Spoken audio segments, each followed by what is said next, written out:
ce que vous nous dites, Maryse, là, en fait, il n'y a rien d'extraordinaire. C'était des choses toutes simples auxquelles personne n'avait forcément pensé. Et puis, on a été obligé de dire, ben oui, mais on pourrait peut-être, ne serait-ce que écouter, donner la parole. Des choses qui sont tellement simples, tellement facile à mettre en place que, en fait, je vais parler d'innovation, mais avec Alain pour donner la parole à Alain. Mais Alain donc Cariou, qui est directeur de l'innovation sociale à Agrica Prévoyance. Alors, on parlait de quels sont les dispositifs que vous pouvez vous mettre en œuvre au niveau d'Agrica pour accompagner le retour à l'emploi après une longue absence. Alors, Maryse nous en a donné quelques-unes, là, juste à l'instant, mais en termes de quelque chose d'innovant en tant que directeur de l'innovation, qu'est-ce qu'on peut mettre en place? Qu'est-ce que vous avez mis en place? Et comment on accompagne ces salariés-là? Alors, merci de me donner la parole. Avant de parler de l'innovation, qui n'est pas le propre d'Agrica, nous participons à des innovations et de diverses manières. Je vais juste rappeler des choses classiques. Peut-être d'abord rappeler que nous sommes un organisme assureur complémentaire de la MSA, d'abord pour solvabiliser l'arrêt de travail. Parce que si on ajoute aux difficultés les difficultés financières, je ne vous fais pas un dessin sur les conséquences. Donc c'est vrai qu'on est un organisme qui d'abord peut-être se soucie de la personne en arrêt et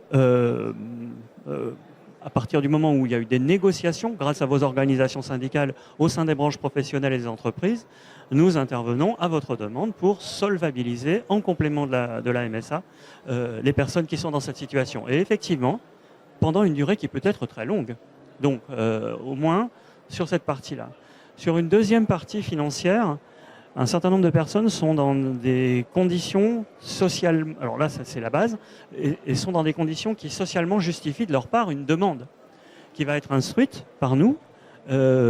Et à nouveau, nous allons devenir un financeur. C'est-à-dire que dans le cadre de la vie de la personne en situation d'arrêt, on va dire long, nous allons intervenir le cas échéant chez lui, parce qu'il peut y avoir des problématiques d'aménagement de son domicile. Nous allons intervenir dans le lien entre chez lui et son entreprise. Dans certains cas, c'est le véhicule. Et en partenariat avec la GFIP, dans un certain nombre de cas, nous intervenons sur le lieu de travail. Alors, je voudrais juste avoir de la modestie.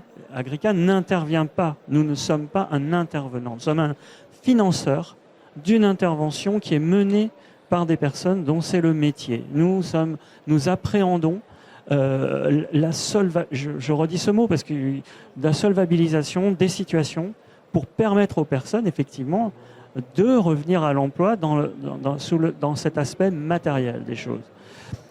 Et puis... non, ça va. Pardon. Non, pas d'inquiétude, tout va bien. Tout va bien. L'aspect dans lequel nous intégrons des dispositifs d'innovation, et vous en avez parlé à l'instant, c'est que nous sommes un coacteur, en fait. À nouveau, nous nous insérons dans un, je vais dire, écosystème, même si le mot est parfois galvaudé, et nous participons évidemment au financement de dispositifs, et nous cherchons à les faire connaître aux entreprises qui sont nos clients et qui nous écoutent pour aussi les aider à appréhender. On parlait à l'instant du dispositif concernant le travail et cancer, et nous y participons parce qu'il est innovant, mais pas parce que, à nouveau, soyons modestes, Agrica n'a pas innové en tant qu'institution de prévoyance, mais grâce aux équipes dont Marie-Paul Fèvre et les autres personnes qui composent l'équipe agissent, nous détectons, nous cherchons et nous ne restons pas passifs et uniquement en réception. Donc c'est peut-être dans cette façon-là que nous avons d'être, nous vous installer dans des projets collectifs et parfois avec la MSA, donc des MSA donc dans les 25S. On travaille avec la MSA Île-de-France par exemple sur des programmes spécifiques. Nous travaillons avec la Caisse centrale et nous sommes aussi dans un environnement qui est l'environnement des institutions de prévoyance paritaire. Et dans cet environnement, nous participons aussi à d'autres projets avec d'autres institutions dans un cadre collectif. Je prendrai l'exemple d'Oncogit, qui est une structure qui est financée par la fondation d'un groupement d'institutions auquel nous participons indirectement. Donc voilà notre façon d'agir dans le retour à l'emploi, c'est la solvabilisation et la participation à tous les projets collectifs qui vont permettre aux personnes de revenir en emploi.